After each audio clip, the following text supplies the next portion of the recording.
రాజమౌళి విలక్షణమైన దర్శకులు. చాలామంది అగ్ర దర్శకుల్లో కనిపించే దర్పం అతనిలో కనిపించదు. వ్యక్తిగత జీవితంలో చాలా సింపుల్గా ఉంటారు జక్కన్న. మిగతా సినిమా సెలబ్రిటీల మాదిరిగా పార్టీలకి పబ్బులకి తిరగరు. ఎక్కువగా కుటుంబంతోనే గడపడానికి ఇష్టపడతారు. ఫ్యామిలీ చాలా పెద్దది కావడంతో అందరూ కలిస్తే చాలా సందడిగా ఉంటుంది. ఇలా ఫ్యామిలీ వేడుకలతోనే వినోదం పొందుతుంటాడు రాజమౌళి. తన సినిమాలు హిట్ అయినా లేదా ఇంకేదైనా సందర్భం వచ్చినా రాజమౌళి పార్టీ ఇవ్వడం అన్నది ఇప్పటిదాకా సినీ జనాలు ఎవరు చూడలేదు. అయితే రాజమౌళి తొలిసారి ఇండస్ట్రీ జనాలకు ఒక పెద్ద పార్టీ ఇవ్వడానికి ఏర్పాట్లు చేస్తున్నాడట.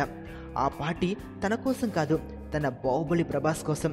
ఈ విజువల్ వండర్ కోసం దాదాపు 4 ఏళ్ల పాటు రాజమౌళితో ట్రావెల్ చేసిన ప్రభాస్ ఈ ఏడాది ఆఖరిలో రిలీవ్ అవుతున్నాడు. దీనికంటే ముందు ఈ నెల 23న ప్రభాస్ పుట్టినరోజు జరగబోతోంది. ఈ సందర్భంగా ప్రభాస్ చూపించిన కమిట్మెంట్, అతడితో తన ప్రయాణానికి గుర్తుగా ఒక పెద్ద పార్టీ ఇవ్వబోతున్నాడట రాజమౌళి. ఇందుకోసం ఏర్పాట్లు కొంచెం భారీగానే జరుగుతున్నాయి. మరోవైపు తన పుట్టినరోజు నాడు ప్రభాస్ కూడా ఒక పెద్ద పార్టీ ఇవ్వాలనుకుంటున్నట్లు సమాచారం. ప్రపంచంలో ప్రతి ప్రేమ కథ మధురంగా ఉంటుంది. మనది మనకు మరీ అద్భుతంగా ఉంటుంది.